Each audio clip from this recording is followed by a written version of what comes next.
हरे कृष्णा। दंडवत प्रणाम सभी को। दंडवत प्रणाम। प्रणाम। दंडवत प्रणाम जी। गुरुवे गौरचंद्राय राधिकाय तदालये कृष्णाय कृष्णभक्ताय तद्भक्ताय नमो नमः। वन्दे अहं भक्तिचकोरं गौराङ्गनिजप्रेष्ठितं श्रीमते भक्तिवेदान्तस्वामी वनं नमस्तुभ्यं। नमः ॐ विष्णुपदाय राधाप्रेष्ठाय भूतले श्रीमते भक्तिवेदान्त नारायणिति नामिने। नमः ॐ विष्णुपादाय कृष्णप्रेष्ठाय भूतले श्रीमते भक्ति सिद्धांत सरस्वती इति नामिने। नमो महावदन्याय कृष्ण प्रेम प्रदायते कृष्णाय कृष्ण चैतन्य नामने गौरतेश्वे नमः। श्री कृष्ण चैतन्य प्रभु नित्यानंद श्री अद्वैत गदाधर श्रीवासादि श्री गौर भक्त वृंद। हरे कृष्ण कृष्ण कृष्ण हरे हरे, हरे राम राम राम हरे हरे। सप्रथम मैं अपने परम आराध्यतम मध्य गुरुदेव श्री श्रीमद् भक्ति वेदांत वन गोस्वामी महाराज जी के चरण कमलों में अनंत कोटि दंडवत प्रणाम ज्ञापन करते हुए अहेतु की कृपा वांछा करती हूँ। तत्पश्चात मेरे शिक्षा गुरुपाद पद्म पूज्य पाद गोकुलचंद दास प्रभु जी एवं पूज्य पाद माधव दास प्रभु जी के चरणों में अनंत कोटि दंडवत प्रणाम करते हुए अहेतु की कृपा वांछा करती हूँ। मेरी समस्त गुरु परंपरा के चरणों में मेरा अनंत कोटि दंडवत प्रणाम स्वीकार हो। यहाँ उपस्थित सभी वैष्णव वैष्णवियों के चरणों में मेरा यथा योग्य प्रणाम। तो हम ग्रंथ कर रहे हैं श्री श्री भक्ति वो सॉरी श्री श्री हृदय रतन पूज्यपाद वन महाराज जी द्वारा रचित ग्रंथ है यह। और इस ग्रंथ में बहुत सुंदर रूप से परकीय भाव, माधुर्य भाव, अस्थाई भाव क्या होता है, किस प्रकार से हमें भक्ति करनी है, किस प्रकार से हमें हरिनाम करना है, हरिनाम करते करते कैसे हमें स्वरूप सिद्धि होगी, उसका अंकुर कैसे आएगा स्वरूप सिद्धि का, उसमें कैसे फिर हमें कृष्ण की लीला के दर्शन होंगे अपने अपने भावों के अनुसार। तो बहुत, और क्या नामाभास है, क्या नाम अपराध है, पूरा का पूरा बहुत डिटेल, बहुत ही सिंपल भाषा में हमें गुरुदेव ने प्रस्तुत किया है। तो हम सभी इसको पढ़कर अपने हृदय में लाभ को ले पाएंगे। तो इसमें आज हमें पढ़ना है, इसका पेज नंबर है हमारा 45। इसमें आ रहा है आज हमारा संबंध ज्ञान क्या है। ये तो हमने पहले भी पढ़ते आ रहे हैं, तो मैं शॉर्ट में इसको बता देती हूँ कि जिसका जैसे लौकिक सद्बंधुवत प्रीति जो भी होगी, जो उसकी स्वरूप अनुबंधिनी वृत्ति होगी हृदय में, जो स्वरूप के समय थी तटस्था शक्ति से ही जो आई, तो वो उसका दास्य रस में, सख्य में है, वात्सल्य में है, ब्रज का कौन सा भाव उसके हृदय में है, तो वो भक्ति देवी की कृपा से धीरे धीरे भजन करते करते जो हमारे गायत्री मंत्र हैं उनसे हमें स्थापित हो जाएगा। और हमारा क्या है, ऐश्वर्य ज्ञान युक्त भक्ति नहीं है, वो क्या है, वैकुंठ के भक्तों का लक्षण है।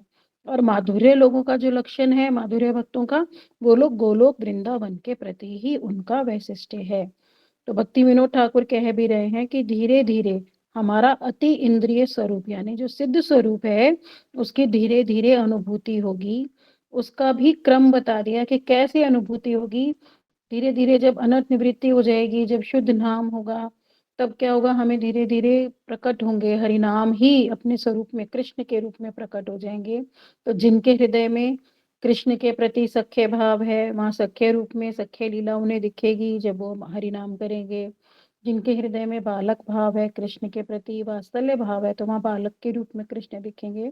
और जो माधुर्य भाव में श्रृंगार रस के हैं, उनको गोपियों के साथ परिवेष्टित कृष्ण नजर आएंगे। तो यह दर्शन अवश्य ही वो प्रदान करते हैं। अब कह रहे हैं हृदय में साधु संग और श्री हरि कथा की तीव्र लालसा जागृत करना। ये कैसे होगी? भक्ति विनोद ठाकुर जी कह रहे हैं कि कैसे हमें श्री राधा कृष्ण की अहेतु की कृपा से हृदय में संवित और आराधनी शक्ति प्रकाशित होगी, तब कहीं जाके भक्ति देवी का दर्शन लाभ होगा। तो इसकी भी एक प्रक्रिया है कि जैसे हम जब भी हरि कथा का श्रवण करते हैं, हरि कथा श्रवण करने से क्या होता है कि हृदय में एक विशेष प्रकार का लोभ उत्पन्न होता है। मैंने देखा पूज्यपाद माधव प्रिय प्रभु जी से मठ में कोई प्रश्न कर रहा था कि मेरे तो ना बहुत सारी चिंताएं हैं, मैं कभी चिंता से ही लुप्त नहीं रह पाती, मैं सब समय चिंता करती रहती हूँ, क्या मुझे किसी काउंसलर के पास जाना चाहिए, मैं व्यर्थ की चिंताओं में मेरा दिमाग लिप्त रहता है। तब उन्होंने कहा सबसे बड़ा काउंसलर जो भक्तों का है वो है हरि कथा। तो हरि कथा श्रवण से ही हमारी काउंसलिंग धीरे-धीरे वैष्णव लोग कर देंगे। उसमें हमें हमारे पथ्य बताए जाएँगे, अपथ्य यानी डूज़ एंड डोंट्स हमें बताए जाएँगे। तब क्या होगा? लोभ उत्पन्न हो जाएगा, किंतु यह लोभ कोई हमारा भौतिक काम वासना का नहीं होगा। भौतिक काम वासना क्या करती है? वो कष्ट देती है और अशांति देती है। जैसे अगर किसी स्त्री को लोभ हुआ कि मुझे तो सोने का सेट खरीदना है, मेरी तो बहन ने बनाया या मेरी जेठानी ने बनाया, इतना सुंदर बना मुझे भी बनाना है। तो क्या पर वो सत्य तृष्णा है? आजकल तो वैसे ही 1.5 लाख रुपए तोला हो रहा है, तो उसके लिए कितना प्रयास करना पड़ेगा, कितना माइंड डिस्टर्ब हो जाएगा और फिर ले भी लिया तो घर में रखने का। अभी मैंने कल ही देखा हमारे फरीदाबाद में किसी के घर में सुबह 7:30 बजे ही चोरी हो गई। वो लोग बस उठे ही थे और उन्हें पता भी नहीं लगा, कोई किचन में था, कोई कहीं था, पता भी नहीं लगा घर में कब चोर घुस के उनका 15 तोले सोना घर में था, उनका सारा सोना ले गया। तो पहन भी नहीं सकते, वो रहेगा भी लॉकर में। तो क्या हर सुख एक दुःख का ही कारण है, जो भी भौतिक इच्छा है। तो क्या करता है वो कष्ट और अशांति देता है वो जब वो खो जाता है, किंतु हमारा क्या लोभ उत्पन्न होगा कि जैसे एक हमें बस भगवान मिल जाएँ, कैसे मिलेंगे भगवान? हम हरि नाम से भी यही माँगे कि हमें लोभ दे दो ना गुरुदेव।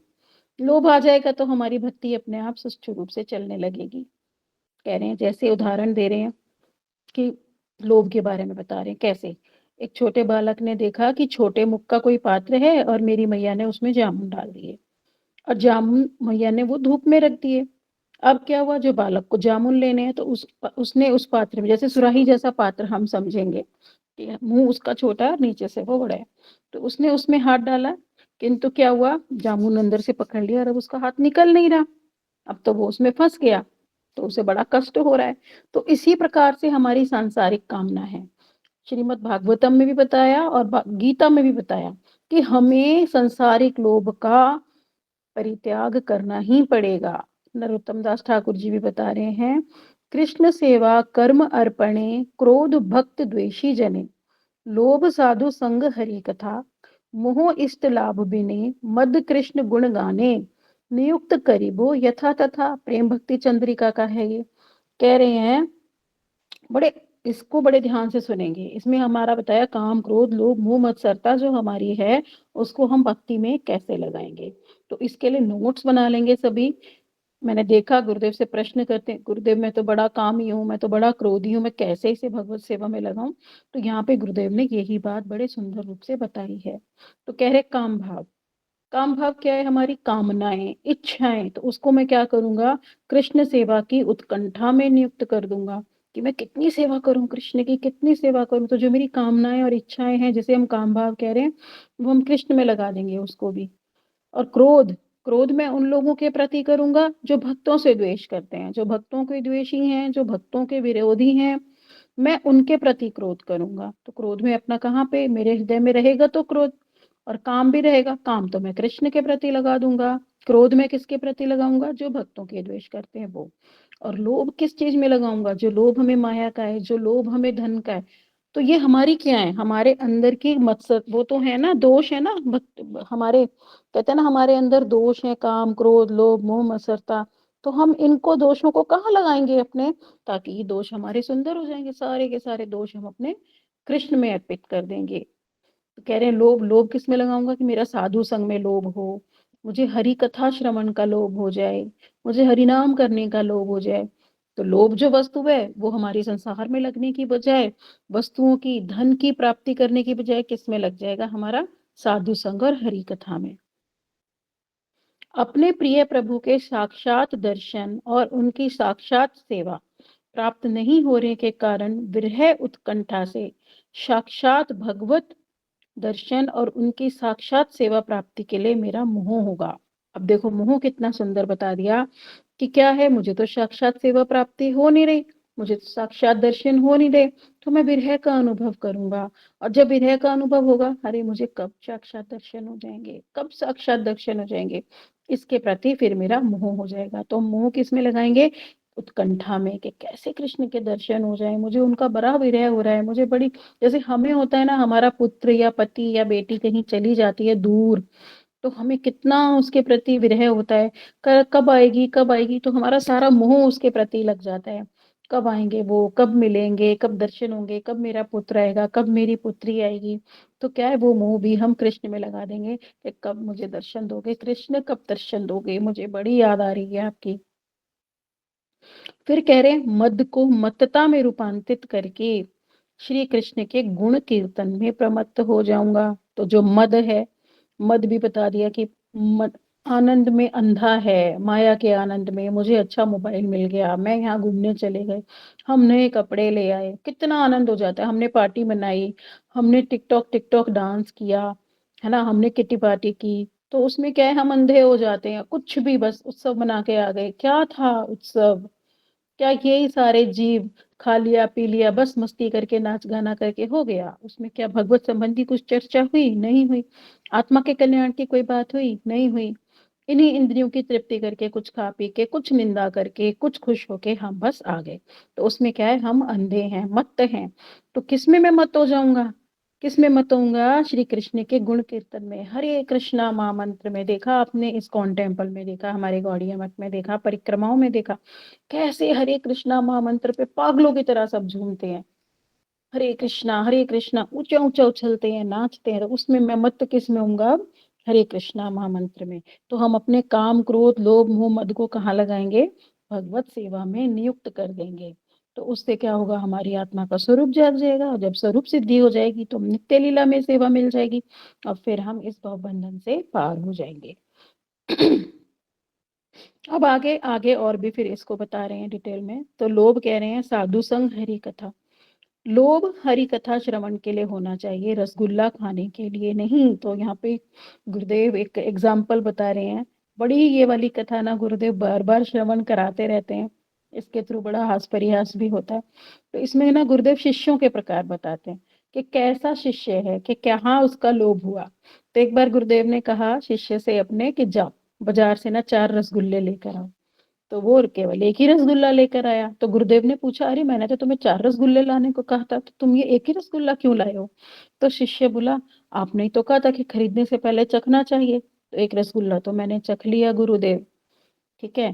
फिर मैं आगे चलता रहा, तो मैंने सोचा 3 की संख्या तो अच्छी नहीं होती, 3 चीजें अच्छी नहीं ले जानी चाहिए, तो मैंने एक और खा लिया। फिर मैंने सोचा आप तो बड़े उदार हो, तो मैंने सोचा एक तो मुझे भी देंगे ही गुरुदेव, इनमें से एक तो मेरा भी होगा, तो इसलिए मैंने एक और खा लिया, अब ये एक आपका है। तब गुरुदेव बोले, अच्छा तो ये बताओ, ये तुमने 3 रसगुल्ले खाए कैसे? तो वो उठा के और फिर खा गया, गुरुदेव मैं ऐसे खा गया। तो वो चौथा रसगुल्ला भी खा गया। हास परिहास की बात है। तो वो बोले कि हमारा लोभ ऐसे नहीं होना चाहिए रसगुल्ले की भांति, कि किसी की माया हम हड़प लें, किसी का धन हम हड़प लें, किसी को कपट करके, झूठ बोल के उसकी वस्तु हड़प लें, है ना। हम किसको छल रहे हैं? एक बड़ी देखो सुंदर सी बात है, छल और कपट कौन करता? कौन है? जो उन्नत व्यक्ति होगा ना, जिसको अपने ऊपर संपूर्ण विश्वास होगा, वो हमेशा सरलता और सत्यता का साथ चलेगा। उसे किसी के आगे कुछ भी साबित करने की, किसी के साथ झूठ बोलने की, कपट करने की कोई आवश्यकता नहीं है। क्यों? क्योंकि वो आत्मा से भरा हुआ है, वो सत्य की राह पर चल रहा है, और वो पूर्ण सक्षम है, ताकतवर इंसान है वो। किंतु जो कमजोर होगा ना, वो ही झूठ बोलेगा, क्योंकि उसके पास वो शक्ति नहीं है। जो कमजोर होगा वो ही कपटता करेगा। तो हम हमेशा ये सोच लें कि अगर हम कपटता कर रहे हैं, झूठ बोल रहे हैं, तो हम कमजोर हैं। अगर हम ताकतवर हैं तो हम कदापि झूठ नहीं बोलेंगे, क्योंकि हमें किसी वस्तु का डर नहीं होगा उस समय। तो क्या कह रहे हैं, लोभ अगर हमें करना है तो संसारिक लोभ का त्याग करना पड़ेगा। वो भी हमारा देखो झूठ सत्य सब उसी में आ जाता है ना। क्यों हम झूठ बोल रहे हैं? क्योंकि कोई ना कोई संसारिक लोभ है, तभी तो झूठ बोल रहे हैं हम। कहीं ना कहीं हमारा झूठा लोभ है, तभी तो हम झूठ बोल रहे हैं, तभी तो हम कपट कर रहे हैं। अरे मैंने तो देखा लोग गुरुदेव के साथ भी झूठ और कपट करते हैं, ये साबित करना चाहते हैं कि गुरुदेव हम बड़े अच्छे और वो बड़ा गंदा। पर ये नहीं जानते उस समय हम कि गुरुदेव सब चीजों से परिचित हैं। वो एक एक अंश जानते हैं, कब हम सच बोल रहे हैं, कब हम झूठ बोल रहे हैं। गुरुदेव के पास स्कैनर है, उन्हें हम कभी भी नहीं छल सकते। तो हमेशा गुरुदेव के आगे तो हमें कम से कम सत्य बोलना ही चाहिए, ना ही किसी वैष्णव की कभी निंदा करनी चाहिए। हाँ ठीक है, अगर किसी स्थिति विशेष में परेशानी है तो अपनी बात को हम वहां पे रख सकते हैं कि मैं इस बात से परेशान हूँ गुरुदेव, उस वैष्णव ने ऐसा बोला, मैं उससे परेशान हूँ, आप मुझे समाधान दीजिए। पर हम शिकायती तौर पर वो भी नहीं बोलेंगे, क्या पता उसका क्या स्वभाव है। तो हम शिकायत कभी किसी की नहीं करेंगे, अपनी समस्या के समाधान के लिए हम बात कर सकते हैं। पर वो भी हम कपट से या उससे नहीं करेंगे, हम अपने ही लिए बोलेंगे कि हमें गुरुदेव ये बात सहन नहीं हो रही है, हम क्या करें आप ही बताइए, ऐसे। अब कह रहे हैं भक्ति विनोद ठाकुर जी ने कहा कि लोभ हरि कथा और साधु संग का होगा, तो उसमें भी क्या है, साधु संग में ही हरि कथा श्रवण करनी है, उसमें भी हमें क्या है, शुद्ध वैष्णव से। ये नहीं यहाँ कहाँ कहीं भी हम किसी से हरि कथा सुन लेंगे, नहीं, ऐसा नहीं करेंगे, क्योंकि वहां पे हमारा फिर सर्वनाश ही होगा। क्योंकि सत्य कथा कोई नहीं सुना रहा, सब मिश्रित कथाएं सुना रहे हैं, अपने अपने, बौद्ध धर्म हुआ, चाहे जैन धर्म हुआ, चाहे विवेकानंद जी हुए, चाहे कोई भी हुए, हमारे जितने भी, चाहे यहाँ तक कि सनातन धर्म के भी लोग हो गए, सत्य वस्तु पर कोई बात नहीं कर रहा, सबके सब भटका रहे हैं। सबने और चीजें जोड़ दी, कोई कहता है एकादशी का उद्यापन करना चाहिए, जबकि हमारे ग्रंथों में नहीं लिखा एकादशी के उद्यापन के लिए कहीं भी। तो कोई ये भी कहता है कि एकादशी विधवा स्त्रियों को करनी चाहिए, वो भी कहीं नहीं लिखा है। कोई कहता है विष्णु को मानो, कोई कहता है शिव जी को, शिव जी भगवान है, कोई कहता है दुर्गा सप्तशती, दुर्गा जी की भागवत करो, दुर्गा ही भगवान है, कोई कहता है मेडिटेशन से ही भगवान को पाया जा सकता है। तो कोई भी सत्य बात नहीं कर रहा है, यहाँ तक कि वैष्णव संप्रदाय में भी चीजों को भटका दिया जा रहा है। एज इट इज जो चैतन्य महाप्रभु का वैष्णव धर्म है उसका भी पालन लोग नहीं कर रहे। तो ये हमें देखना पड़ेगा बिल्कुल ऑथेंटिक धारा में, जो धारा पूर्ण प्रमाणित हो, पूरी as it is Chaitanya Mahaprabhu की फॉलोअर हो, वहां के गुरु वर्ग एकदम सत्य का प्रकाश करते हो, ऐसे ही गुरु वर्गों के अंडर हमें हरिनाम दीक्षा ग्रहण करनी चाहिए, और उन्हीं के अनुगत्य में हमें हरि कथा भी श्रवण करनी चाहिए। तब कहीं जाके हमारी भक्ति होगी और हमारी आत्मा इस जड़ जगत से छूटकर अपने स्वरूप को प्राप्त कर पाएगी। अब चैतन्य चरितामृत में बता रहे हैं आगे, कृष्ण भक्ति रस भावितः मतिः क्रियताम यदि कुतो अपि लभ्यते तत्र लौल्यम अपि मूल्यम एकलम जन्म कोटि सुकृत्रैन लभ्यते। कह रहे करोड़ों जन्मों की सुकृति, करोड़ों जन्मों की जब सुकृति होती है, परंतु उससे भी उस चीज को, वस्तु को हम प्राप्त नहीं कर सकते, किंतु जब तीव्र लोभ हो जाता है ना, गुरुदेव भी कहते हैं ये बात, गुरुदेव पूछेंगे बताओ तुम्हारा क्या मूल्य है, भक्ति जो मैं तुम्हें दे दूं, लोभ ही एकमात्र मूल्य होता है उसका। तो यहाँ पर भी यही बता रहे हैं कि सिर्फ एक लोभ रूपी मूल्य देकर ऐसी कृष्ण भक्ति में जो रस मिलता है उसमें मति मिल जाती है, तो उसे अविलंब खरीद लो। इसका अर्थ हम समझेंगे, क्या कहना चाह रहे हैं कि जो भी कहीं हमें कहीं पे भी कोई भी ऐसे ब्रज रस रसिक वैष्णव मिल जाए, जैसे हमारे गुरुदेव है ना, नारायण महाराज जी हैं, वन महाराज जी, सदानंद महाराज जी, श्रीधर महाराज जी, सब है यहाँ पर है ना। तो कह रहे हैं वो जो भी हमें मिल जाए ऐसे भक्त, तो उनसे हरि कथा का श्रवण करो, क्या कैसा कि अपना लोभ रूपी मूल्य देकर। अरे वन महाराज कथा करें, अच्छा श्रीधर महाराज कथा कर रहे हैं, अच्छा सिद्धांति महाराज जी करें कथा, बुधायन महाराज जी करें, नारायण महाराज जी की कथा आ रही है ना, जितने भी हमारे गौड़ीय वैष्णव है, गौड़ीय संप्रदाय के वैष्णव लोग हैं, संजय प्रभु कथा करें, माधव प्रभु कथा करें, गोकुल चंद प्रभु जी करें, अन्य अन्य वैष्णव भी हैं, तो क्या करें, उनसे हमें कथा श्रवण अवश्य कर लेनी चाहिए, वो अगर हमारे आसपास में स्थित है। उसको छोड़कर ना हमें बाजार जाना है, ना घर का और कोई अन्य कार्य देखना है, ना हमें रिश्तेदारी में जाना है। अरे भाई हमारे घर के पास तो कथा हो रही है, हम तो कथा श्रवण करने जा रहे हैं, तो हमें तो कथा का लोभ है, इसके अतिरिक्त अन्य कोई विधि नहीं, मात्र लोभ रूपी मूल्य देकर ही हरि कथा सुने।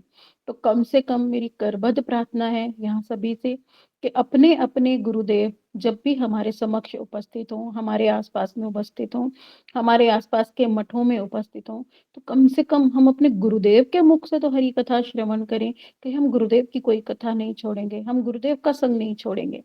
तो अच्छा चलो जा नहीं सकते तो ऑनलाइन लाइव आती है, तो लाइव ही हम उनके, जिस समय लाइव आ रही है उस समय उनकी हरि कथा का श्रवण करेंगे।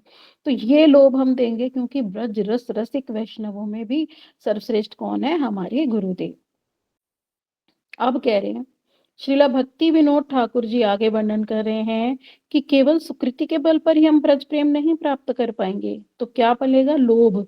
जब हमारा कथाओं के प्रति लोभ होगा, इसी से हमारा विकास होगा, क्योंकि जो हमारी स्वरूप अनुबंधिनी वृत्ति है, जब वो अपनी वृत्ति के अनुसार कथाओं का श्रवण करेगी, लीलाओं का श्रवण करेगी, तो उन लीलाओं में फिर हमारा प्रेम जागेगा। अच्छा, सखाओं के साथ ऐसे लीला कर रहे थे वो, ऐसे सखाओं का झूठा खा रहे थे।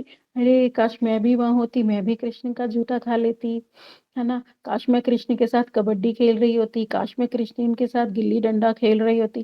कल मैं कौन-सा ग्रंथ पढ़ रही थी? गोपाल चंपू, है ना? शायद यहीं पे रखा है, ये भी मेरे पास ग्रंथ यहीं पे है टेबल पे।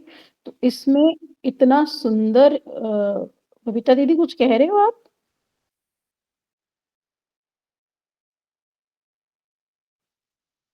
अच्छा, कोई बात नहीं, धीरे-धीरे भजन से आएगा। तो उसमें ना उसके लिए शब्द यूज़ किया हुआ था, बड़ा सुंदर शब्द था जो क्रिकेट क्रिकेट हम कहते हैं विदेशों का है, क्रिकेट विदेशी लेकर आए यहाँ पे, है ना? पर वहाँ पे उसमें लिखा हुआ था मेरे को प्रॉपर वर्ड तो नहीं आ रहा, गेंद संचालन दंड, गेंद संचालन दंड वर्ड लिखा हुआ था वहाँ पे। तो गेंद संचालन दंड कौन-सा हुआ? बैट। तो इसका मतलब वो क्या खेल रहे थे? Cricket, bat ball. तो बड़ा मुझे वहाँ पे लगा, मैंने कहा अच्छा इतना पुराना विवरण यानी क्रिकेट भी जो है हमारे इनसे आया है जो विदेशी कहते हैं हमारा ये वाला गेम, है ना? तो वहाँ पे ऐसे लिखा हुआ था। तो सारे के सारे गेम तो खेलते हैं वो, तो अभी अगर हम भी हों बॉलिंग कर रहे हों और कृष्ण बैटिंग कर रहे हों, तो पर क्या होगा? ऐसी कथाओं को सुनने से ही, पढ़ने से ही अलग-अलग ग्रंथ हम पढ़ क्यों रहे हैं? लीलाओं के ग्रंथ भी हम पढ़ क्यों रहे हैं? क्योंकि जब हम उन्हें पढ़ते हैं तब लोभ जागता है, अरे! कृष्ण ऐसे करते हैं, हम भी होते ना वहाँ कितना आनंद आता। तो ऐसे करके ही लोभ जागता है और हरी कथा सुनाओ गुरुदेव और सुनाओ। पेट ही नहीं भर रहा हमारा तो और कथा सुना दो ना, थोड़ी-सी और सुना दो। तो उसमें क्या है आनंद आना शुरू हो जाता है और तभी क्या होता है हमारा फिर धीरे-धीरे लोभ होते-होते फिर हमारा स्थायी भाव प्रकाशित हो जाता है। फिर हमें पता लगता है कि हमें कौन-सी ही कथाओं में रुचि आ रही है। अब आगे बता रहे हैं, नित्य सिद्ध कृष्ण प्रेम साध्य कबू नय, श्रवण आदि शुद्ध चित्ते करे उदय। ये भी चैतन्य चरितमृत में बताया कि श्री कृष्ण प्रेम एक नित्य सिद्ध वस्तु है। यह कभी भी शुद्ध भक्ति के अतिरिक्त अन्य किसी भी कारण से अभिधेय से साधन से प्राप्त नहीं करी जा सकती। जो केवल मात्र देखो बार-बार कह रहे हैं हरि कथा श्रवण, हरि कथा श्रवण, हरि कथा श्रवण। हरि कथा श्रवण पे बार-बार, बार-बार रिपीटेशन की जा रही है। क्यों की जा रही है? कि हमारा लोभ जाग जाए कैसे ही। कह रहे हैं साधन से भी नहीं आएगी। देखो साफ मना कर दिया। यहाँ लिखा है पेज नंबर 49 पे 48 पे सब चेक कर लेंगे। ये वाला चैतन्य चरितमृत में भी चेक कर सकते हैं कि नित्य सिद्ध कृष्ण प्रेम साधे कबू नय, श्रवण आदि शुद्ध चित्ते करे उदय। साफ-साफ लिखा हुआ है यहाँ पे कि एकमात्र श्रवण के द्वारा ही जो हम शुद्ध रसिक वैष्णव से श्रवण करेंगे हरि कथाओं का, तो भली-भांति शोधित चित्त में ही श्रवण द्वारा क्या होगा? चित्त का शोधन होगा, चित्त शुद्ध होगा। फिर क्या होगा? शुद्ध चित्त में ही हमारा स्थायी भाव उदित होगा। इसीलिए शुद्ध श्रवण, शुद्ध कीर्तन ही प्रधानता साधन भक्ति है। हम ऐसे नहीं कि हाँ जी, हम तो कर रहे हैं जी हरि नाम, हम तो एकादशी भी कर रहे हैं जी, हमें कोई कथा सुनने की आवश्यकता नहीं है, हमारा तो इसी से हो जाएगा। अरे कुछ लोगों ने तो और हद कर दी, हमें गुरु बनाने की क्या आवश्यकता है? हम तो जो है कृष्ण कोई गुरु मानते हैं और हम करने ये कृष्ण ही जगत गुरु है। तो वो क्या है हम अपने भाव आरोपित कर रहे हैं। हमारी धारणाएँ है वो, सत्य वस्तु नहीं है। क्यों? कृष्ण ने आकर क्या जन्म लेकर नहीं दिखाया? कृष्ण ने भी तो गुरु बनाए, श्री रामचंद्र ने भी तो गुरु बनाए, यहाँ तक कि चैतन्य महाप्रभु ने भी गुरु बनाए, जबकि ये तीनों भगवान थे। तो वो क्यों दिखा रहे हैं? कह रहे गुरु बनाए बिना भगवान को प्राप्ति करना संभव ही नहीं है। तो गुरु बनाने बहुत आवश्यक है। एकादशी और हरि नाम करने से भी कुछ नहीं हो जाएगा। धीरे, धीरे, धीरे हमें हरि कथाओं का श्रवण करना पड़ेगा, धाम परिक्रमा करनी पड़ेगी, वहाँ पर जाकर भी हरि कथाओं का श्रवण करना पड़ेगा। तो हमें अपनी प्रोसेस को धीरे, धीरे, धीरे बढ़ाना तो पड़ेगा ना। 1 साल में कुछ हमारा बढ़े, दूसरे में कुछ और बढ़े, तीसरे में कुछ और बढ़े, धीरे-धीरे हम हरि नाम भी बढ़ाएँ, हरि कथाओं का श्रवण भी बढ़ाएँ। तब क्या होगा? उदय होगा हमारे हृदय में अपनी स्वरूप शक्ति का। अब कह रहे हैं उदय का अर्थ, प्रकाशित होना।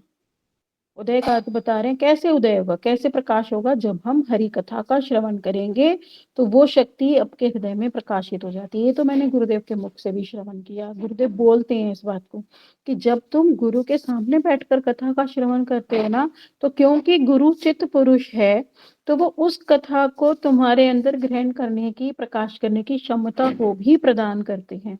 वहाँ पे वो वस्तु हमें समझ में आती है। जैसे हमारे स्व अध्ययन से हमें समझ नहीं आएगी, जैसे अभी बबीता दीदी कह रही थी ना कि मैंने पढ़ा पर मुझे समझ नहीं आया। तो हमें अपने आप पढ़ने से समझ नहीं आएगी, जब हम अनुगत्य में पढ़ेंगे तब हमें समझ आएगी। जब हम गुरुदेव से पढ़ेंगे तो वो हमें क्षमता देते हैं उसे समझने की। तो हम कोई भी ग्रंथ पढ़ें तो अपने आप से ना पढ़ें, हम पहले गुरुदेव से आज्ञा लें कि गुरुदेव मैं ये ग्रंथ पढ़ना चाहती हूँ, क्या मैं पढ़ लें?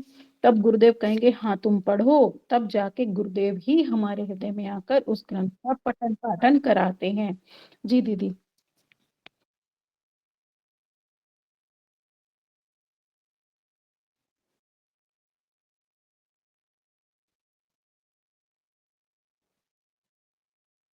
नहीं, नहीं, नहीं, लाओ, लाओ। देखो गुरुदेव एक बताते रहते हैं, हंसदूत पढ़ो, ये पढ़ो, वो पढ़ो, है ना? अभी आप अगर मेरी बुक देखोगे तो मेरे गुरु बुक पे मैंने गुरुदेव से आशीर्वाद लिया हुआ, उनसे पूछा तब पढ़ रहे हैं हम, है ना? अपने आप से नहीं आते दीदी समझ। बोलते तो हैं गुरुदेव, पर फिर भी हमारी योग्यता के अनुसार हमें पूछना पड़ता है, क्या गुरुदेव मैं पढ़ लूँ? फिर हम कहेंगे गुरुदेव मुझे तो समझ आता नहीं।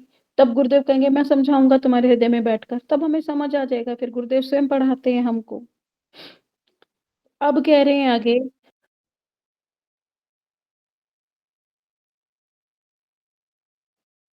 वो तो है ही, वो है ही क्योंकि जब तक हमारा भजन सुदृढ़ नहीं होगा, अध्ययन सुदृढ़ नहीं होगा, कथा श्रवण सुदृढ़ नहीं होगा, जितनी मात्रा में हमने साधु संग किया, वो सुदृढ़ नहीं होगा, तब तक हमें वो उच्च कोटि की भाषा समझ ही नहीं आएगी। तो वो भी तो हमारा एक प्रोसेस है ना, अब हम नर्सरी में तो हैं, ठीक है? अभी हमने 2 साल हुए हरिनाम दीक्षा लिए हुए।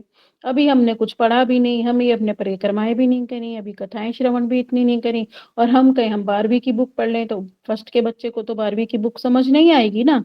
उसे 12वीं में आना तो पड़ेगा 12वीं की बुक को समझने के लिए।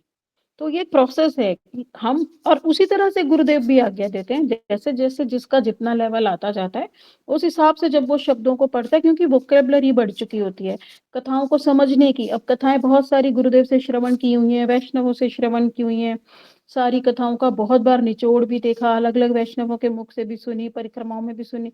तब कहीं जाके जब हम हायर ग्रंथ पढ़ते हैं, तब कहीं जाके चीता-कूटा उनका समझ में आता है।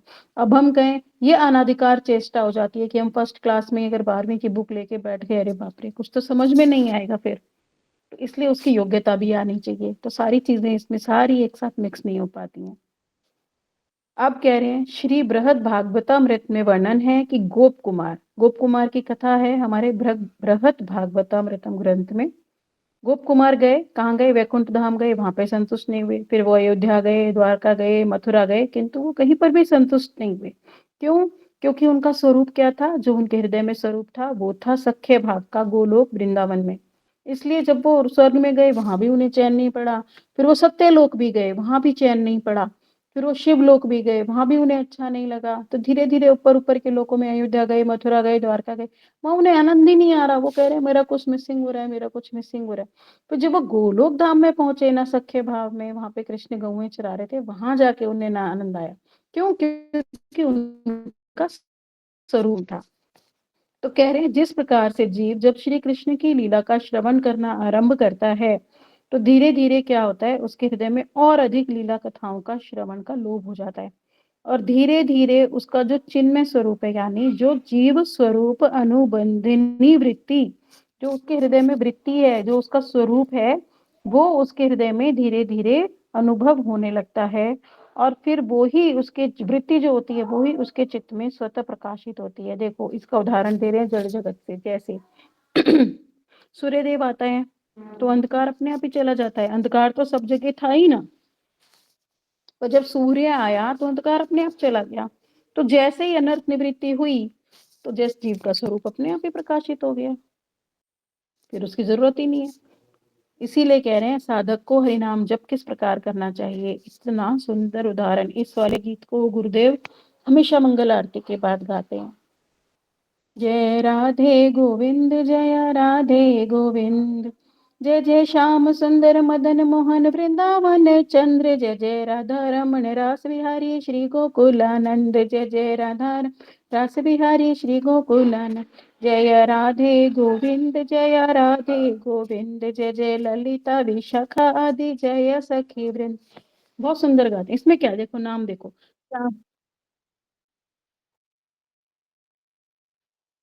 ये तो गीति कुछ में है। नहीं तो गीति कुछ में है और भी बड़ा है इससे। हाँ, उसके बाद है वो हम तुलसी परिक्रमा करते हैं ना, जय राधे जय कृष्ण जय वृंदावन, जो हमारी तुलसी पे हाँ, तो बस उसी के पास है ये नेक्स्ट पेज पे, ठीक है? वहाँ पर है ये। अब इसमें हम ये देखेंगे कि देखो इसमें क्या श्याम सुंदर और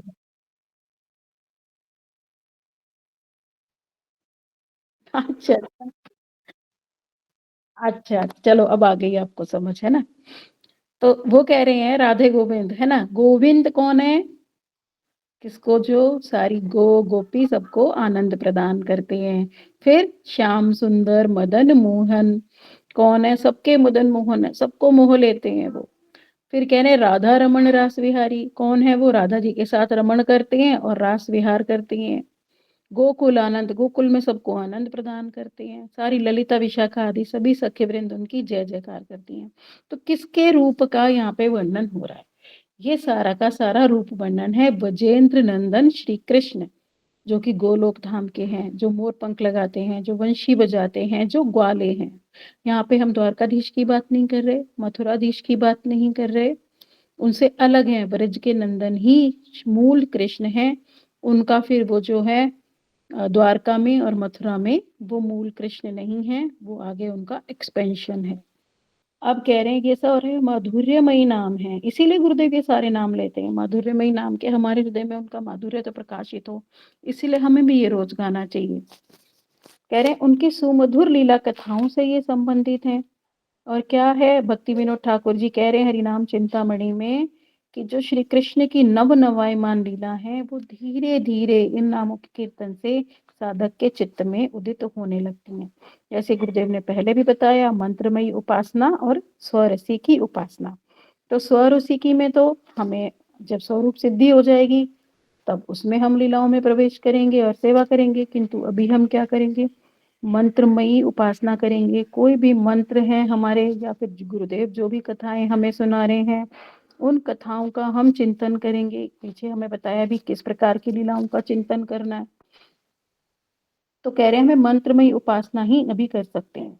तो हम उपदेशामृत के श्लोक याद कर सकते हैं।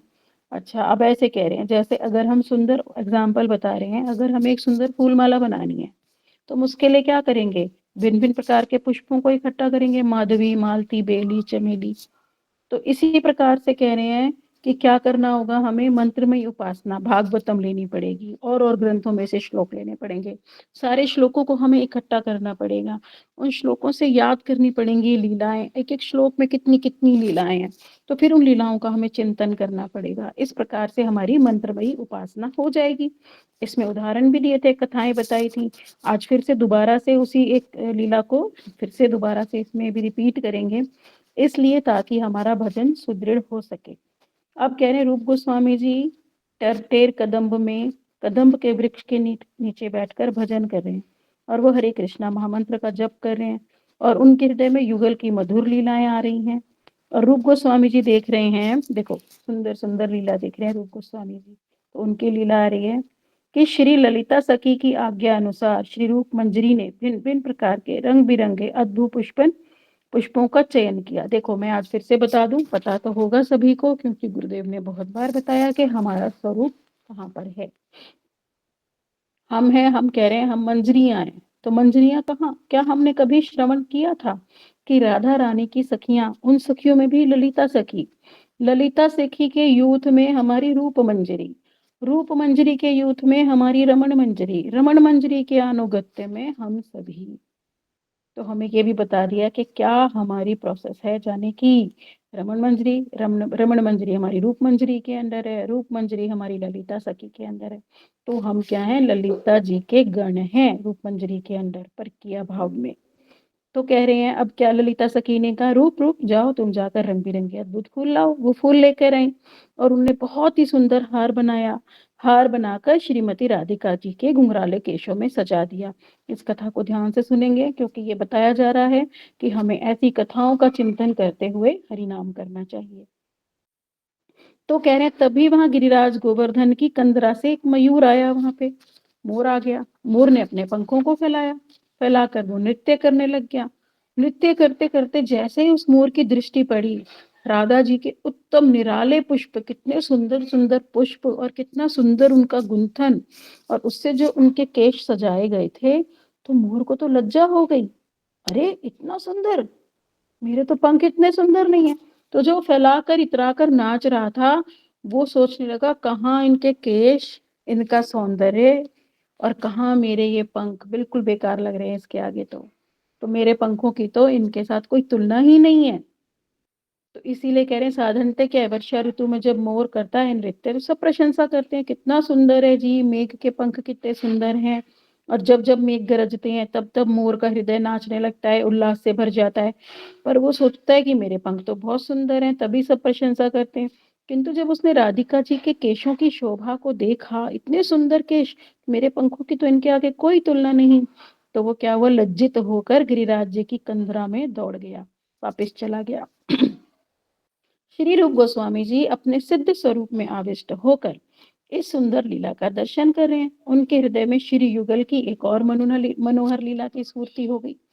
दूसरी लीला की भी स्फूर्ति बता रहे हैं कैसे कैसे उनके हृदय में हुई। ये वही वाली है कि हमने इसको कल भी पढ़ा था कि तांबूल दिया श्रीमती राधिका जी ने श्री कृष्ण को।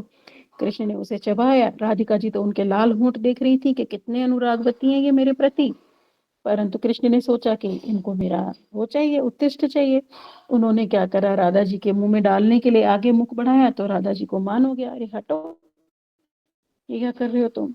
तो फिर कृष्ण ने उन्हें जबरदस्ती खींचकर आलिंगन किया और उनके गाल पर चुंबन दे दिया। तो उससे क्या हुआ, उनके मुँह पान का जो है ऐसे उनके मुँह पे चिन्ह बन गया कृष्ण का। तो फिर कह रहे हैं वो धो भी रही हैं तो भी वो साफ नहीं हो रहा। वो क्योंकि इतना गाढ़ा है, वो अनुराग का रंग है। और क्यों? उसे कृष्ण ने चबा लिया, चबाने से वो और भी गाढ़ा हो गया, तो वो धुलेगा नहीं। तो वो जो लालिमा युक्त है, वो उससे पता लग रहा है कि कृष्ण के प्रति उनका भी कितना अनुराग है। तो प्रसंगवश यहाँ पर क्या बता रहे हैं कि गुरुदेव ने क्या किया, सेवा कुंज का एक बार सबको पान प्रसाद दिया था। क्योंकि राधिका जी कह रही हैं मेरा उत्तिष्ठ ग्रहण करो। तो राधा जी का जब मान हुआ, जब उन्होंने मुख फेरा, तो उनके क्या हुआ, कृष्ण ने जबरदस्ती उनको जब आलिंगन करके दे दिया, तो वो छूट भी नहीं रहा। तो वो क्या है, गहरे लाल रंग का सुंदर गोल चिन्ह बन गया। तो कह रहे हैं जो ये गोल चिन्ह बना है, रूप गोस्वामी जी ने इस अद्भुत सुंदर लीला का वर्णन किया कि ये जो लाल रंग है, तांबुल का रंग अधिक गहरा। क्यों? क्योंकि कृष्ण ने उसे चबा कर दिया। तो ये क्या है, कृष्ण का राधा जी के प्रति अनुराग और राधा जी का कृष्ण के प्रति अनुराग। तो ये जो अनुराग है ये बहुत गंभीर है। ये हमने कल भी बताया था, जो हमारे गोस्वामी लोग हैं, सन्यासी लोग हैं, वो जिस रंग का वस्त्र धारण करते हैं वो राधा कृष्ण के प्रति अनुराग का रंग है, इसीलिए उस रंग को पहना जाता है। अब साधारण जगत में अगर हम देखें तो चुंबन आदि जो चेष्टाएं हैं वो जड़ इंद्रिय तृप्ति के लिए होती हैं। जैसे श्री कृष्ण ने जब राधिका जी का आलिंगन किया, चुंबन किया, तो वो कोई जड़ीय चेष्टा नहीं थी। वो एक सुगंभीर अनुराग है, वो मात्र प्रेम है, उसमें कोई काम भाव नहीं। तो उन्होंने उनके गहरे लाल रंग का चिन्ह क्यों बनाया वहां पर? कह रहे क्योंकि वो उनका राधिका के प्रति प्रेम है जो बहुत गहरा है, उसकी गहराई को हम माप भी नहीं सकते। तो ये दो लीलाएं यहाँ पर बता दी। ये इसलिए बताते जा रहे हैं क्योंकि ये रूप गोस्वामी ने करी और हमारे सामने प्रकाशित कर दी, तो ये हमारी मंत्रमयी उपासना में आ जाएगी। क्योंकि जो ये गोस्वामी वर्ग बता रहे हैं इन लीलाओं का हम चिंतन कर सकते हैं उन्हीं के अनुगत्य में होकर, कि रूप गोस्वामी जी ने इस लीला का चिंतन किया था। रूप गोस्वामी ने कौन सी लीला का चिंतन किया? रूप गोस्वामी ने बताया एक बार ऐसे ऐसे माला गूंथी, एक बार ऐसे ऐसे कृष्ण को तांबुल दिया राधा जी ने।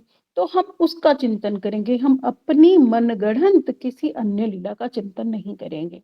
हाँ, जब हमारी स्वरूप सिद्धि हो जाएगी तब वो स्वरसी की उपासना रहेगी। तो इसको हम कहेंगे, ये स्व ऋषि की उपासना किसकी है? रूप गोस्वामी जी की। पर इनके अनुगत्य में हम क्या करेंगे? मन मंत्रमयी उपासना।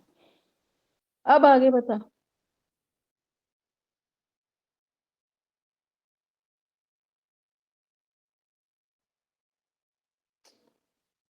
नहीं, तामसिक तामसिक नहीं, तामसिक है, ऐसा कुछ नहीं है। तो ऐसे क्या लाल रंग की कोई वस्तु फिर वो खाते नहीं? चुकंदर क्यों खाते हैं फिर? उनसे पूछो ना, लाल रंग की फिर कोई वस्तु नहीं खा रहे आप।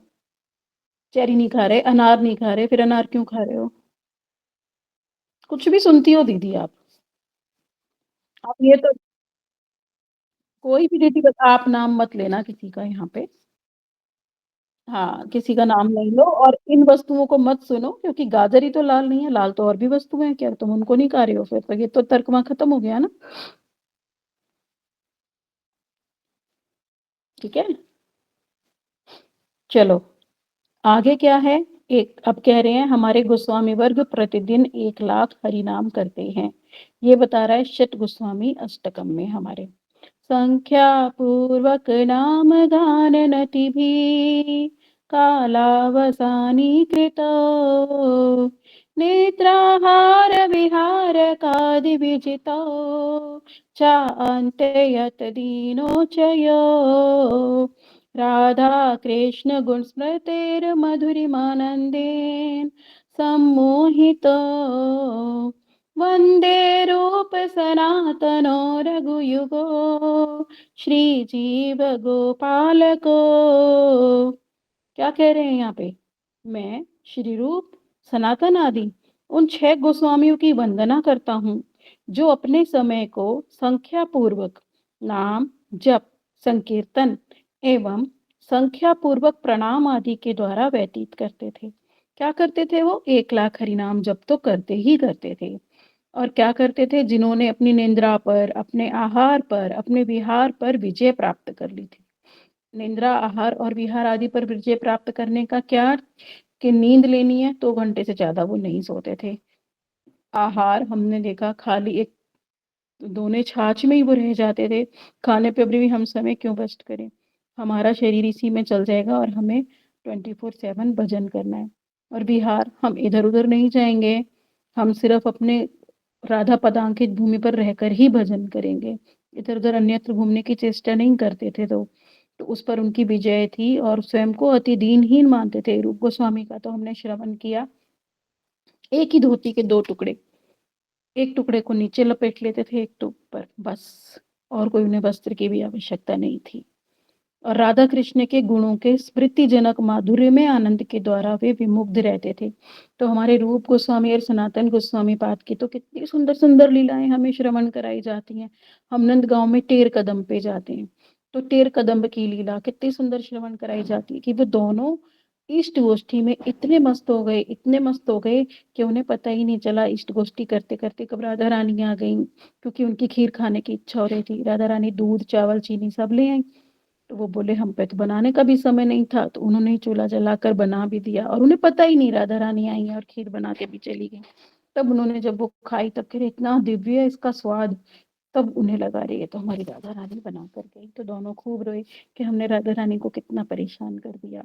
तो ऐसे भक्त लोग इतने आविष्ट हो जाते हैं कृष्ण कथा चर्चा चर्चा करते करते करते करते कि उन्हें कुछ बोध ही नहीं रहता और भगवान को उसमें आनंद आता है कि वो भक्तों से हरि कथा का श्रवण करने भी आ जाते हैं और उनकी जो इच्छा होती है वो भी पूर्ति करके चले जाते हैं। अब कह रहे हैं निश्चित संख्या में नाम जप अवश्य ही हमारे गोस्वामी लोग करते थे। तो यहाँ पर इस बात को बार-बार प्रोमिनेंट रूप में इसलिए बताया जा रहा है कि कहीं हम ऐसा ना समझ लें। अभी मैंने देखा कई दीदियाँ बोलेंगी हम तो हमें मान लेने की याद में क्या आवश्यकता है? ऐसे ही कर लेते हैं नाम हरे कृष्णा कृष्णा कृष्णा हरे हरे हरे राम राम राम राम हरे हरे। हमारा तो सब समय चलता रहता है रोटी बनाते हुए भी, खाना बनाते समय भी, झाड़ू लगाते हुए भी, कपड़े धोते हुए भी। तो हमें क्या जरूरत है हाथ में माला लेके करने की? तो यहाँ पर ये बता रहे हैं ना कि निश्चित संख्या में जो हमें बताया गया 16 32 64 जितनी भी जो करता है तो वो निश्चित संख्या में हमें हरिनाम पे जरूर करना चाहिए। ये हरिनाम ही जो हमारी माला है ये ही हमारा सेतु है कृष्ण तक पहुंचने का। हम इसी माला के थ्रू जैसे एक वायर होती है ना पावर हाउस से जुड़ती है। अभी देखो एक छोटा सा एग्जांपल मैं देती हूँ। अगर हमारे घर में टीवी है पर अगर हमने उस टीवी की तार को अपने प्लग में लगाया ही नहीं तो क्या वो टीवी चल जाएगा? बिजली बिजली बिजली बिजली करते करते ऐसे ही और तार हमने उसमें लगाया नहीं, है ना? तो इसी तरह से हमारा जब तक वायर लगेगा नहीं गुरुदेव के साथ और गुरुदेव ही कनेक्टेड किससे? पावर हाउस से, भगवान कृष्ण से, तभी हमारा हरिनाम भगवान तक पहुंचेगा।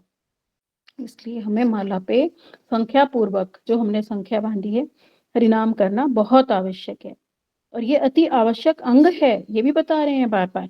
तो कह रहे हैं श्री युगल की मधुर लीलाओं का चिंतन करते हुए वो नाम जप किया करते थे। तो हमें क्या करना है? युगल का चिंतन करना है और फिर अपना नाम जप करना है। अब महाप्रभु का नाम जप कैसा था? वो तो हरे कृष्ण बोलने मात्र से ही मूर्छित हो जाते थे। ऐसे मूर्छित हो जाते थे वो कि पूछो मत। और उनका कितना वो कभी चिल्लाते थे, कभी कुर में बिल्कुल सिकुड़ जाते थे, कभी फैल जाते थे, कभी अपने स्किन को कि इतने कृष्ण है, हरे कृष्ण तू कहाँ है, हरे कृष्ण तू कहाँ है, दीवार से घिसटने लगते थे, खून आ जाते थे, अरे तू मेरे खून में है क्या? दर्द भी नहीं होता था उन्हें और पूरे शरीर से खून निकलने लगता था, इतना ताप होता था, जो उन्हें छूता था वो जल जाता था, पत्थर पिघल जाते थे। तो कितना प्रेम, कितना विरह। अब आगे बता रहे हैं ब्रजवास और जप, कि ब्रजवास भी करना चाहिए हमें और अपना जप भी करना चाहिए।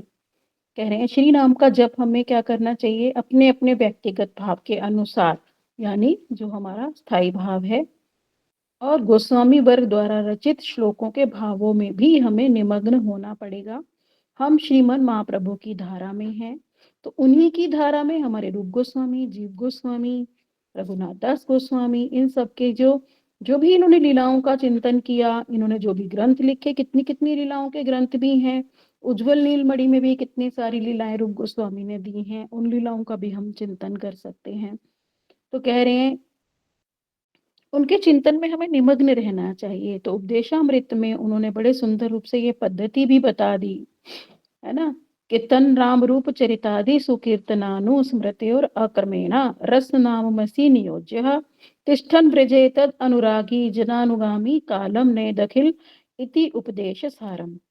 अब कह रहे हैं भक्त मात्र को क्या चाहिए? कि अपनी जीभ को और अपने मन को कृष्ण से इतर विषयों से हटाकर, यानी जो विषय कृष्ण का नहीं है, जो कार्य कृष्ण का नहीं है, जिससे हमारी कृष्ण की सेवा नहीं हो रही, उस कार्यों से अपने आप को हटा लो, अपनी जिह्वा को हटा लो, अपने चित्त को हटा लो। अब क्या करो? श्री कृष्ण का नाम, रूप, गुण और लीला, इसके कीर्तन और स्मरण में हम अपने आप को लगा के रखें। तो अगर हम उज्जवल नीलमणि ग्रंथ खोलेंगे ना, तो उसमें इतने सुंदर रूप से रूप का इतना सुंदर वर्णन कि भगवान का नाम क्या है, रूप क्या है, गुण क्या है, लील मैं बता देती हूँ। मैं एक बार ना, यहाँ पे है मेरे पास उज्जवल नीलमणि बुक की, मैं कल देख रही थी इसको, मैं बताती हूँ एक बार ना थोड़ा सा, ताकि नोट्स में लिख लेना आप लोग। अब ये फोन नहीं खड़ा होगा, एक काम थोड़ी। हम्म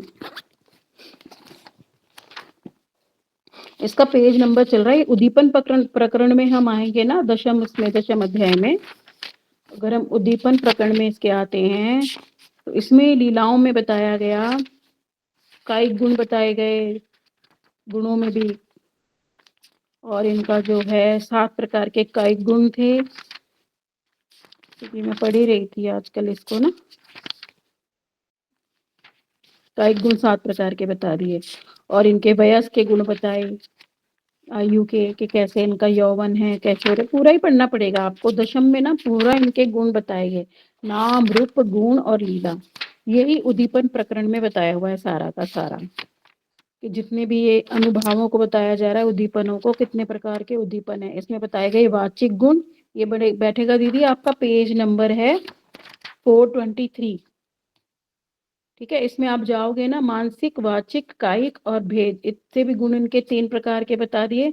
तो मानसिक इनके गुण बताए, कृतज्ञता, क्षमाशीलता और करुणा। इतने करुणाशील हैं कृष्ण, इतने क्षमाशील हैं और इतने कृतज्ञ, छोटी सी भी बात कर दो तो बड़ी कृतज्ञता, जबकि जो यहाँ का जीव होता है वो कोई कृतज्ञता अनुभव नहीं करता। फिर इनके वाचिक गुण बताए गए कि इतनी सुंदर, इतनी मधुर इनकी वाणी है, इतनी रसाल वचन ये बोलते हैं। तो वो है इनका वाचिक गुण, के कितना सुकोमल, कितना सुंदर बोलते हैं, गाते हैं। फिर इनके कायिक गुण बताए, कायिक गुण में बता दिया इनका वयस, यानी उम्र, उम्र के भी बड़े सारे इनके बताए कि कैसे कैशोर है, कैसे इनकी पौगंड है, कैसे फिर इनका जो नवयौवन है उसका व्याख्या बड़ी सुंदर रूप से की गई। फिर रूप बताया, कैसा इनका रूप है, पूरे रूप का भी बड़े सुंदर प्रकार से बताया इन्होंने।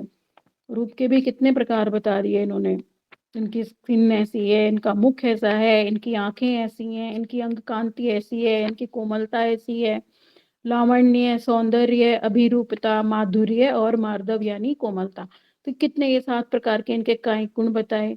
वयस में भी बताया कि वयसंधि, नव्य, व्यक्त और पूर्ण यौवन, ये 4 प्रकार का बताया था इन्होंने। तो इस प्रकार से कृष्ण के जो गुण, नाम, रूप, लीला, नाम भी यही वाले जो हमारे ब्रज से रिलेटेड हैं, उसको हम कहेंगे कि इनके नाम। और फिर लीला में बता रहे हैं, लीलाओं का भी यहाँ लिखा हुआ था पूरा, और फिर एक एक पेज पे लेते जा रहे हैं कि कौन कौन सी लीलाएं हैं। लीलाओं में भी बता दिया, जैसे वेणु वादन है, कंदूक क्रीड़ा है इनकी, और ये हमारी गोवर्धन लीला हो गई, कालिया लीला हो गई, गोदोहन लीला हो गई, गोधूली लीला हो गई जब वो लौट कर आ रहे हैं, फिर इनकी गमन लीला हो गई। ऐसे और बहुत प्रकार की लीलाएं बताई हुई हैं। तो इसमें बहुत सारी, जो हमारा ये उज्जवल नील मणि ग्रंथ है, ये इस तरह का है। तो इस वाले ग्रंथ से भी हम लोग लीलाओं को लेकर उनका भी हम चिंतन कर सकते हैं अपना हरिनाम करते हुए, है ना। तो इसी प्रकार क्या करना चाहिए, नाम रूप गुण और लीला का कथा का श्रवण करना चाहिए, कीर्तन करना चाहिए और स्मरण करना चाहिए। मैंने इसलिए बताया उज्जवल नीलमणि ग्रंथ खोलकर कि वहां से भी हम लीलाओं को लेकर उनका कीर्तन भी कर सकते हैं, उनका श्रवण भी। ये सब मंत्रमयी उपासना में आ जाएगा, क्योंकि ये हमारे गुरुवर्गों ने हमें प्रदान की। अब कह रहे हैं ब्रज मंडल में निवास करना पड़ेगा हमें, और उनके जो ब्रज के जो रोग हैं, अनुराग है जिनका ब्रज के प्रति, कृष्ण के प्रति, उनके साथ हमें अपने समय को व्यतीत करना होगा। यही समस्त उपदेशों का सार है। अब कह रहे हैं तिष्ठन ब्रजे, ब्रजमंडल में वास करो। ब्रजमंडल से बढ़कर कोई भी स्थान नहीं, इसलिए ब्रज में वास करो। किंतु क्या है, नहीं जा सकते जी, हमें तो घर में काम है। ठीक है, मत जाओ। अपने शरीर द्वारा संभव नहीं हो रहा ना, तो हम मन से जाएंगे कृष्ण के पास।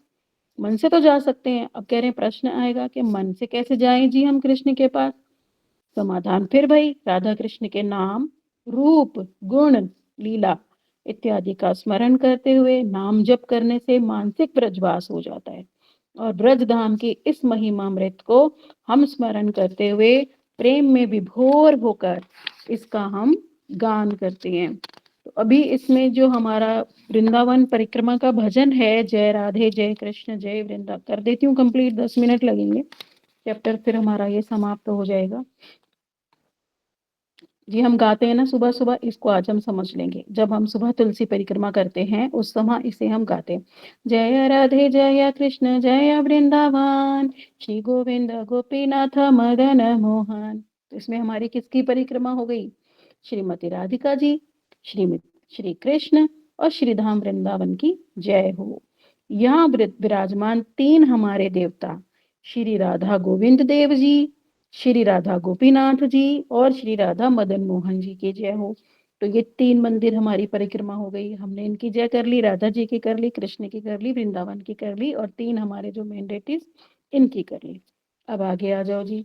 श्याम कुंडे राधा कुंड गिरी गोवर्धन, कालिंदी यमुना जया जय महावन। अब क्या कह रहे हैं, हमारा श्याम कुंड, हमारा राधा कुंड, हमारा गिरिराज गोवर्धन, हमारी यमुना जी और हमारा महावन, इसकी जय हो। अब इसकी भी परिक्रमा हो गई। ये क्या हो रहा है, मन से वास हो रहा है, तभी तो हमें घर में दिया गया तुलसी की परिक्रमा इससे करो। इससे क्या होती है, हमारी पूरे वृंदावन की, पूरे हमारे गोवर्धन की परिक्रमा हो जाती है। अब आगे जा रहे हैं, केशी घाट वंशी वट द्वादश कानन, जहाँ सब लीला कैला श्री नंदन नंदन। अब इसमें कह रहे केशी घाट की जय हो, वंशीवट की जय हो, श्री राधा गोपीनाथ जी की जय हो। उनकी जो वंशी की सुमधुर ध्वनि है, उससे समस्त गोपियों को उन्होंने आमंत्रित किया था। और द्वादश कानन यानी 12 वन, जो 84 कोस की परिक्रमा करने हम कार्तिक में जाते हैं, 12 वनों में जाते हैं। तो उन 12 वनों की लीला स्थलियों की जय हो, जहां जहां श्री नंदनंदन ने बहुत प्रकार की लीलाएं संपादित की, उन सभी लीला स्थलियों की जय हो। तो देखो 12 वनों की भी जय हो गई।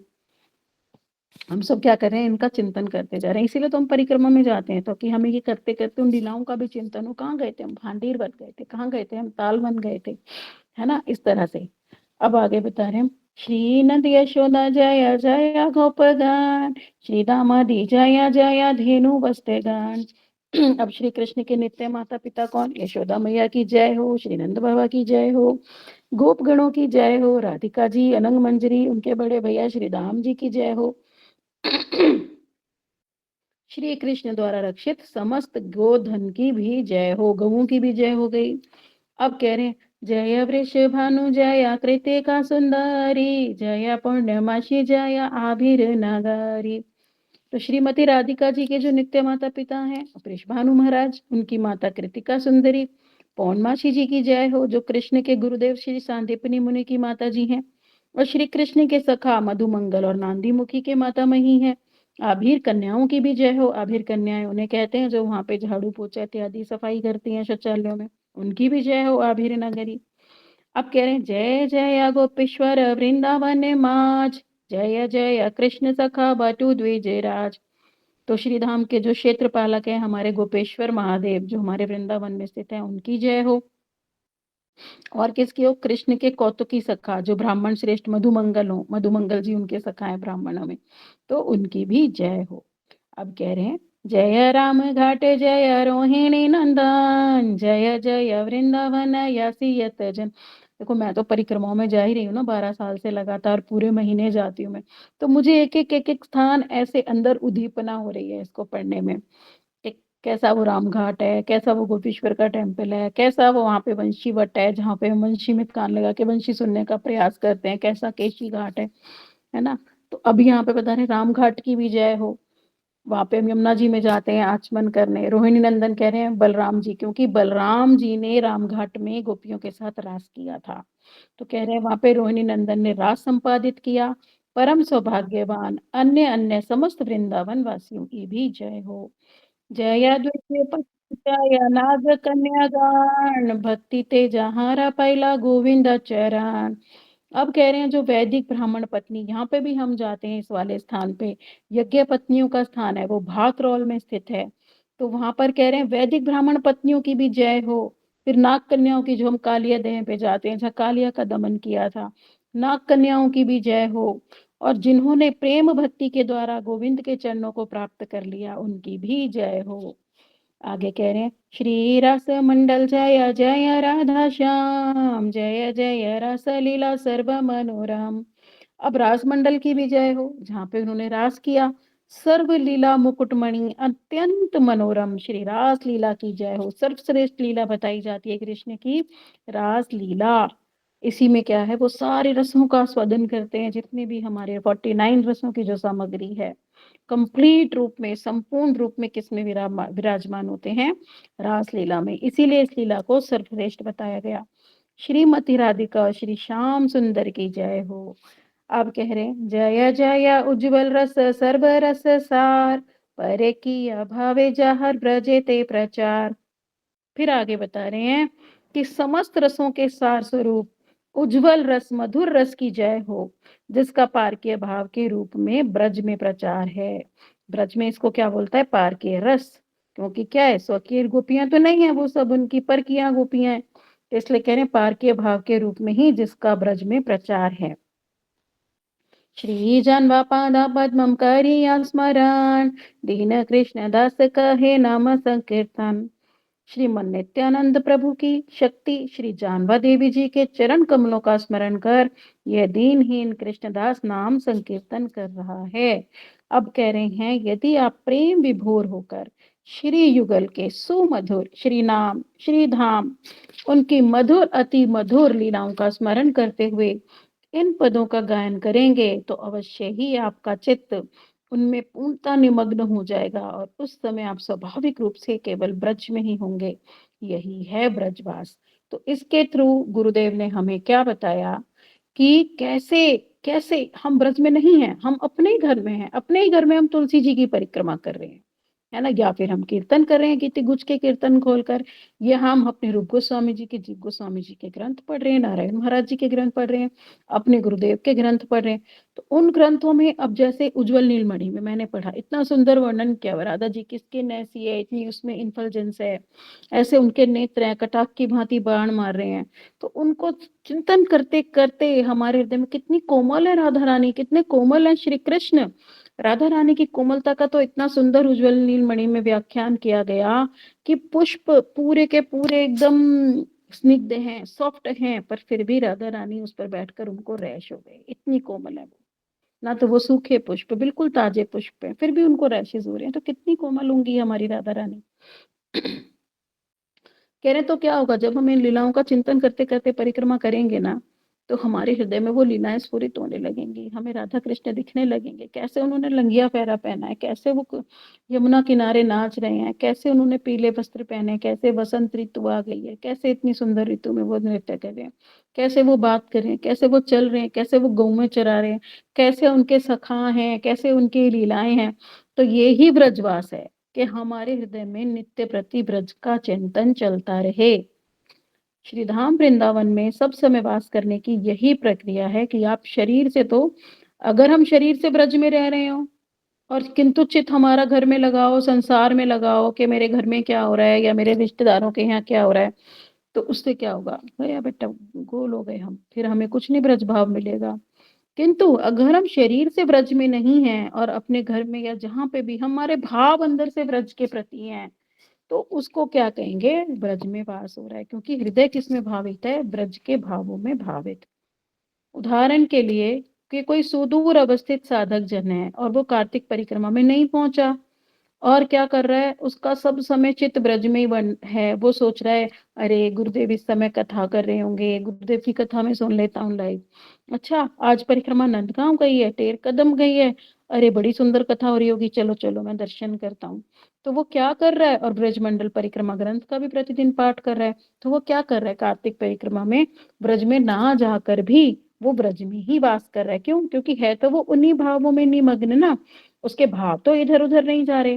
भावों से ब्रज में रहना ही ब्रजवास है और हरि कथा श्रवण करना ही ब्रजवास है। शुद्ध रसिक वैष्णवों से तो हम सभी गुरुदेव के अनुगत्य में ये प्रार्थना करेंगे कि हमारे हृदय में भी इन ब्रज के भावों का प्रकाश हो, हमारे अंदर भी लोभमयी भक्ति हो, हम भी अपने भजन को ठीक ठीक परिपाटी में करके अपने भाव को प्राप्त कर पाएं और हमें स्वरूप सिद्धि हो सके। निताय गौर प्रेमानंदे। हरि हरि बोल। वाञ्छा कल्पतरुभ्यश्च कृपा सिन्धुभ्य एव च पतितानां पावनेभ्यो वैष्णवेभ्यो नमो नमः। कल हम जरूर